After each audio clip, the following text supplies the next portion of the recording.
Last episode में हमने देखा था आइंस्टाइन सुपर बीस्ट मधुमक्खी से अपनी जान बचाकर भाग रहा था। मधुमक्खी बहुत ज्यादा फास्ट थी। इस वजह से आइंस्टाइन के लिए उससे अपनी जान बचाना लगभग नामुमकिन था। पर वक्त रहते आइंस्टाइन को उसकी कमजोरी पता चल जाती है एंड आइंस्टाइन बार बार उसकी कमजोरी पर हमला कर कर उसे डिस्ट्रैक्ट कर देता है एंड इसी का फायदा उठाकर वहां से भाग जाता है। आइंस्टाइन की जान अब बच चुकी थी। अब आगे आइंस्टाइन और क्वीन दोनों ही समंदर के बीचों बीच थे और क्वीन की सवारी व्हेल पर बैठे हुए थे। क्वीन आइंस्टाइन को घूरते हुए कहती है, तुमने बहुत अच्छी तरह से छिपाया। ये सुनकर आइंस्टाइन हिचकिचाने लगता है। वो समझ गया था कि क्वीन को पता चल गया है। उसने अपना जेन लॉक अनलॉक कर लिया है। वो बहाना बनाते हुए कहता है, वो असल में फाइट के दौरान मैं लाइफ एंड डेथ मूवमेंट में फंसा हुआ था। तभी अचानक से मेरे अंदर पता नहीं कहाँ से वो एनर्जी आ गई एंड मैंने अपना जिन लॉक अनलॉक कर लिया। आइंस्टाइन का बहाना इतना ज्यादा बेकार था कि कोई भी उस पर भरोसा नहीं करता। ये बात आइंस्टाइन खुद समझता था। इसलिए वो जल्दी से बात बदलने के लिए कहता है, अगर तुमने फाइट के दौरान मेरी मदद ना की होती तो मैं अब तक मर चुका होता। इस पर क्वीन कहती है, फाइट के दौरान तुम्हारी वजह से मैंने अपनी 2 स्केल्बर रैंक की बीट सोल खोई हैं। इसलिए अब ये ब्लड स्केल आर्मर मेरा है। इस पर आइंस्टाइन भी मान जाता है। दोनों ही समंदर के बीचों बीच रुके हुए थे एंड वहां से उसी आइलैंड को देख रहे थे जहां से वो भागकर आए थे। थोड़ा सोचकर क्वीन आइंस्टाइन से पूछती है, तुम्हें क्या लगता है, क्या तुम उस बी को मार सकते थे? तो इस पर आइंस्टाइन कहता है, नहीं, भले ही हमें उस मधुमक्खी की वीकनेस क्यों ना पता हो, लेकिन वो एक सुपर बीस्ट है एंड एक सुपर बीस्ट को मारना इतना ज्यादा आसान नहीं होता है। आइंस्टाइन को अभी भी याद था जब लो डेमन वर्ल्ड में उसका सामना सबसे पहली बार जूनियर गोल्डन शेर से हुआ था। तब तो एक बच्चा था, लेकिन इसके बावजूद आइंस्टाइन उसकी आंख को तक चोट नहीं पहुंचा पाया था। ऐसे में आइंस्टाइन ये बिल्कुल नहीं कह सकता था कि एडवांस डेमन वर्ल्ड के एक बीस्ट को, वो भी सुपर बीस्ट को, वो इजीली चोट पहुंचा पाएगा। आइंस्टाइन का ये थॉट बिल्कुल सही था, क्योंकि सुपर बीस्ट मधुमक्खी की वीकनेस पता होने के बावजूद आइंस्टाइन के पास अभी के लिए ऐसा कोई वेपन ही नहीं था जिससे वो एक सुपर बीस्ट को मार सके। यही सोचकर वो लोग वहीं पर रुके हुए थे।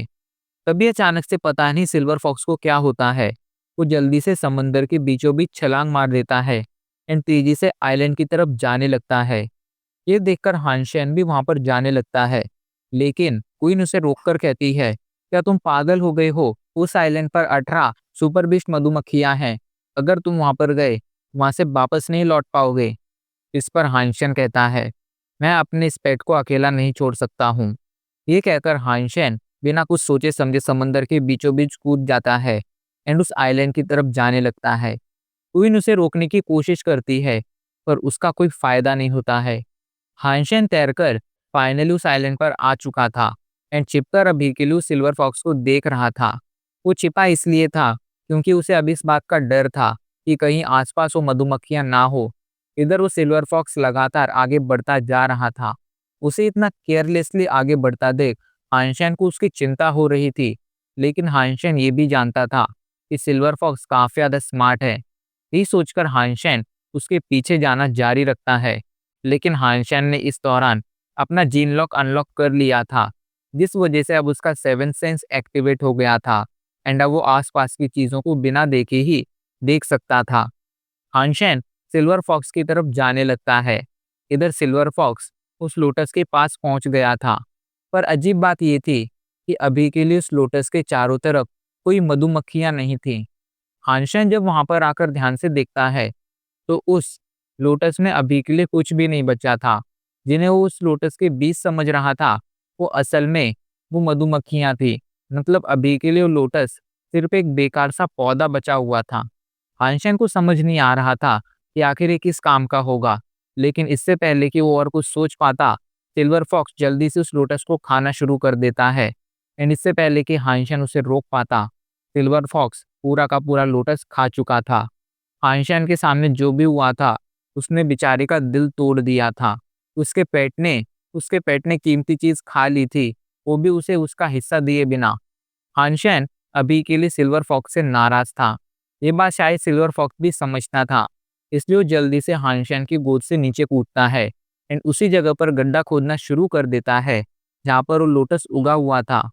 थोड़ी देर तक खोदने के बाद भी उन्हें वहाँ पर कुछ नहीं मिलता है, पर हाइंशन ज़रूर समझ गया था कि ज़रूर वहाँ पर कुछ तो है, इसलिए सिल्वर फॉक्स गड्ढा खोद रहा है। इसलिए वो खुद गड्ढा खोदना शुरू कर देता है। एंड फाइनली 15-20 मिनट तक गड्ढा खोदने के बाद हाइंशन को एक चीज़ मिलती है वहाँ से।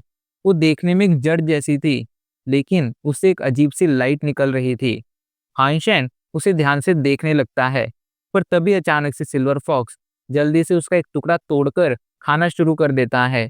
एंड हाइंशन ये देखकर कम शॉक हुआ था जब सिल्वर फॉक्स ने बचे हुए 2 टुकड़े भी खाने की कोशिश करना शुरू कर दिया था। वो हाइंशन से उन्हें छीनने की कोशिश कर रहा था, लेकिन किसी तरह हाइंशन सिल्वर फॉक्स से वो छिपाने में कामयाब हो जाता है।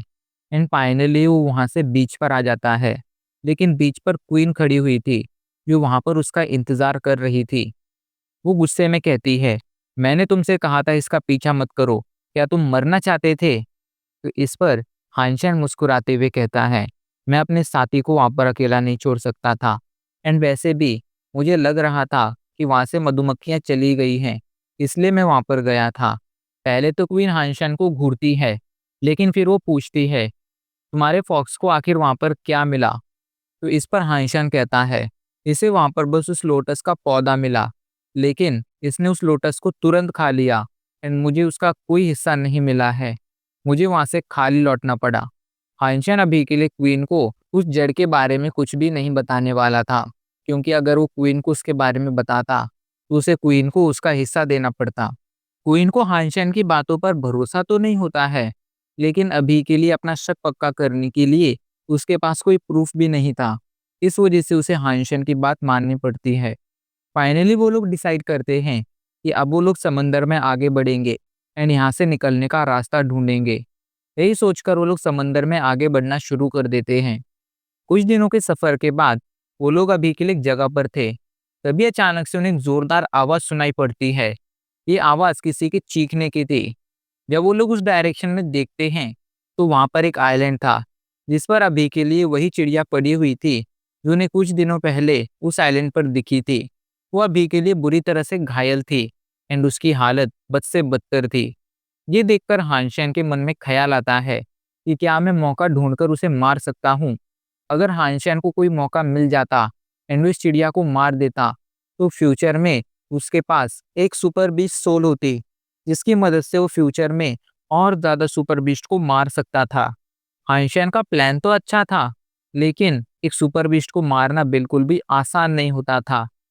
क्वीन हानशेन से पूछती है, क्या हमें उसके पास जाना चाहिए? माना कि वो पॉइजन्ड है, लेकिन अभी भी हम इस लायक नहीं हैं कि उसे हरा सकें। ये सुनकर हानशेन कहता है, लेकिन उसकी बॉडी में अभी के लिए जहर जा चुका है एंड वो कुछ दिनों में मर जाएगा। पर दुख की बात यह है कि हमें अगले कुछ दिनों तक यहीं पर इंतजार करना होगा। एंड ये बात सच भी थी। किसी सुपर बीस्ट का मरना इतना आसान नहीं होता था। वो लोग अभी इसी बारे में सोच ही रहे थे, तभी समंदर में एक बवंडर आ जाता है। वो लोग उस बवंडर को देखने लगते हैं। तभी अचानक से उस बवंडर से वही लॉबस्टर बाहर आता है जो उस आइलैंड पर था एंड वो तेजी से अभी के लिए उस चिड़िया की तरफ आगे बढ़ने लगता है। शायद अभी के लिए वो गुस्से में था एंड अपना गुस्सा उस चिड़िया पर निकालना चाहता था, क्योंकि शायद उसे ऐसा लग रहा था कि उसी चिड़िया की वजह से वो उस लोटस को हासिल नहीं कर पाया है। वो अभी के लिए तेजी से उस चिड़िया की तरफ बढ़ता जा रहा था। वहां पहुंचते ही उस चिड़िया पर हमला कर देता है। वो चिड़िया अपनी ब्लू लाइट से उसे डिजी करने की, उसे कंफ्यूज करने की कोशिश करती है, लेकिन अभी के लिए उसकी ब्लू लाइट इतनी ज्यादा इफेक्टिव नहीं थी कि उस लॉबस्टर का कुछ खास बिगाड़ सके। लेकिन फिर भी एक सुपर बीस्ट थी, इस वजह से उसकी ब्लू लाइट अभी के लिए हांशन और क्वीन के लिए खतरनाक तो थी ही। वो लॉबस्टर भी जानता था जमीन पर उस चिड़िया को नहीं हरा सकता है, इसलिए उस चिड़िया को खींचकर पानी के अंदर ले जाने लगता है। ये देखकर हानशेन उसकी स्ट्रेटेजी समझ जाता है, पर अभी के लिए अब उसके लिए चिड़िया को मारना और ज्यादा मुश्किल हो गया था। जब तक वो चिड़िया जमीन पर थी, तब तक हानशेन के पास कम से कम एक मौका तो था उस चिड़िया को मारने का, लेकिन अब जब वो पानी में जा चुकी थी, तब तो हानशेन उस चिड़िया को किसी भी तरह नहीं मार सकता था। लेकिन हानशेन उसे मारना चाहता था। उसके पास एक अच्छा मौका था एंड हानशन इसे गंवाना नहीं चाहता था। इधर क्वीन सोच में पड़ जाती है एंड हानशन से कहती है ये सुपर बीस्ट कितने ज़्यादा पावरफुल हैं। मुझे समझ नहीं आ रहा है कि आखिर कितना पावरफुल इंसान इन्हें मार पाएगा। क्वीन अभी के लिए इस बारे में सोच रही थी। वहीं हानशेन मन ही मन कहता है, अगर कोई इंसान बहुत ज़्यादा पावरफुल हुआ भी, तो भी वो इन्हें नहीं मार पाएगा, क्योंकि स्केटबर्ड रैंक के वेपन्स इन पर कोई असर नहीं करते हैं। इन्हें मारने के लिए एक सुपर बीस्ट सोल की ज़रूरत पड़ेगी। हानशेन अभी के लिए कुछ सोच रहा था एंड उसके चेहरे पर अजीब सी स्माइल आ गई थी। उस स्माइल को देखकर क्वीन कहती है, आखिर तुम क्या सोच रहे हो? तो इस पर हानशेन मुस्कुराते हुए कहता है, कुछ नहीं, बस तुम मेरा यहाँ पर इंतजार करो।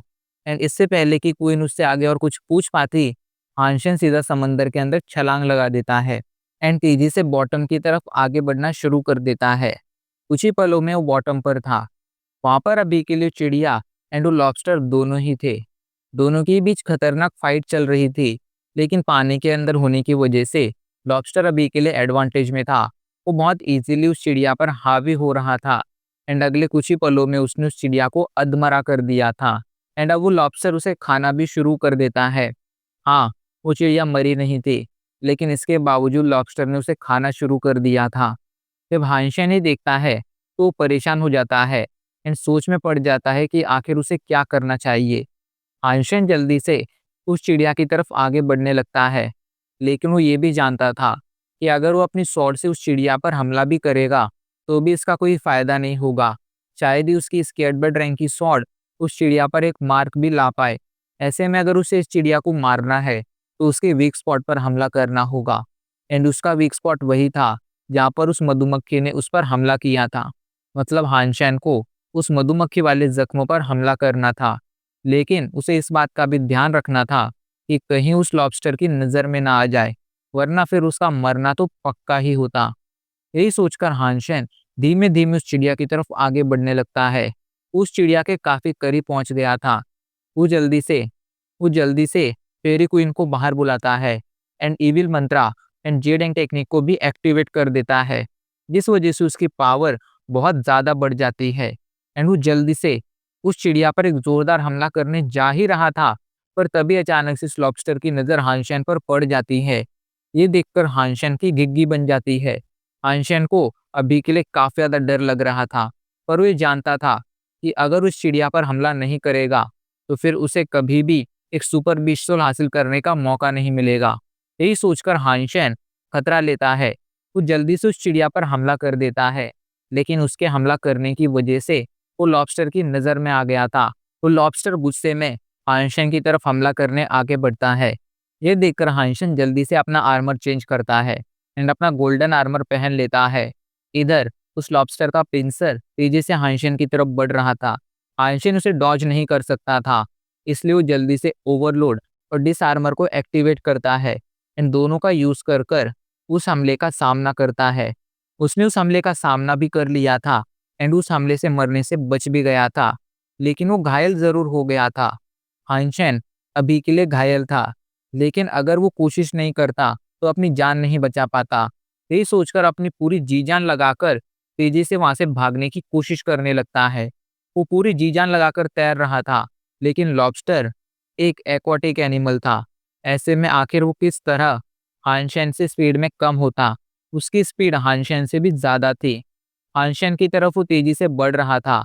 हानशैन उससे भागने की कोशिश कर रहा था, पर इसका कोई फायदा नहीं हो रहा था। ये देखकर हानशैन सिल्वर फॉक्स से कहता है, भाई तुम मेरे साथ आए हो, कुछ तो करो। अगर तुम कुछ नहीं करोगे तो हम दोनों मारे जाएंगे। ये सुनकर सिल्वर फॉक्स हानशैन से दूर होता है एंड अपनी लाइटनिंग का यूज करता है। उसकी लाइटनिंग सीधा जाकर लॉबस्टर को लगती है, लेकिन हानशैन को भी लगती है, क्योंकि दोनों ही उसके काफी ज्यादा करीब थे एंड इस वजह से अभी के लिए हानशैन उस लॉबस्टर से भी ज्यादा घायल हो गया था। उसे अब समझ आता है कि सिल्वर फॉक्स उसकी मदद क्यों नहीं कर रहा था, क्योंकि अगर सिल्वर फॉक्स यहाँ पर अपनी लाइटनिंग का यूज करता तो लॉबस्टर से ज्यादा वो घायल हो जाता। हानशैन अभी के लिए तेजी से वहां से भागने की कोशिश करता है। इधर वो सिल्वर फॉक्स तेजी से लॉबस्टर की तरफ बढ़ता है एंड अपनी लाइटनिंग से उस पर लगातार हमले करने लगता है। ये देखकर हानशैन को सिल्वर फॉक्स की चिंता तो हो रही थी, लेकिन अभी के लिए वो कुछ कर भी नहीं सकता था, इसलिए वो ऊपर तैरना जारी रखता है। वहीं सिल्वर फॉक्स उस लॉबस्टर को रोके रहता है, लेकिन अब वो लॉबस्टर सिल्वर फॉक्स पर हावी होने लगा था, क्योंकि सिल्वर फॉक्स अभी भी एक बच्चा था। ये देखकर हांशन जल्दी से अपने गोल्डन सैंडवर्म को बाहर निकालता है एंड उसे उस लॉबस्टर की तरफ भेज देता है, ताकि सिल्वर फॉक्स को वहां से भागने का थोड़ा टाइम मिल जाए। लेकिन वो लॉबस्टर सिर्फ अपने एक ही अटैक में उसके गोल्डन सैंडवर्म के 2 टुकड़े कर देता है। अभी के लिए हाइंशन का गोल्डन सैंडवर्म और उसका सुपर पेट आर्मर दोनों ही वहां पर डिस्ट्रॉय हो चुके थे। ये देखकर हाइंशन को बहुत ज़्यादा बुरा लग रहा था, लेकिन अच्छी बात ये थी कि उसकी कुर्बानी की वजह से हानशेन और सिल्वर फॉक्स दोनों की ही जान बच गई थी। हानशेन और सिल्वर फॉक्स जी जान लगाकर ऊपर तैरना जारी रखते हैं, पर वो लॉबस्टर उनका पीछा नहीं छोड़ता है एंड दोबारा से उनके पीछे आ जाता है। ये देखकर हानशेन जल्दी से अपनी उड़ने वाली सवारी को बाहर निकालता है, जिसे उसने शैंटियान से जीता था, एंड उसे उस लॉबस्टर की तरफ भेज देता है। लेकिन लॉबस्टर एक ही हमले में उसे भी मार देता है। आज यहाँ पर हानशन की 3 स्केटबर्ड रैंक की 20 सोल डिस्ट्रॉय हो चुकी थी। पर अच्छी बात ये थी कि इससे हानशन को बचकर भागने का मौका मिल गया था। वो जल्दी से पानी के बाहर आता है एंड अपने पंख निकालकर हवा में उड़ जाता है। वो लॉबस्टर जल्दी से पानी के बाहर आता है एंड हानशन की तरह ही हवा में उड़कर हानशन पर हमला करने की कोशिश करता है। पर हानशन उसके हमले को डॉज कर देता है एंड और ज़्यादा ऊपर उड़ जाता है। एंड फाइनली इस तरह उसने अपनी और सिल्वर फॉक्स की जान बचा ली थी, एंड साथ ही साथ उस पीकॉक को भी मार दिया था। पीकॉक के मरते ही उसकी पावर स्क्रीन पर नोटिफिकेशन आता है, सुपर बीस्ट डार्क आइड पीकॉक मारी गई। आपको इसकी 20 सोल हासिल हुई है। 0 से 10 सुपर जीन पॉइंट्स हासिल करने के लिए इसका लाइफ जीन एसेंस कंज्यूम कीजिए। उस नोटिफिकेशन को देखकर आयशा का मन खुशी से नाचने का होने लगता है, क्योंकि उसे एक सुपर बीस्ट सोल मिल चुकी थी। मतलब उसके इतने सारे सेक्रीफाइस सच में कामयाब हुए थे एंड उसे इसका फल मिल चुका था। एंड अब इसी के साथ हमारा एपिसोड आज यहीं पर खत्म हो जाता है।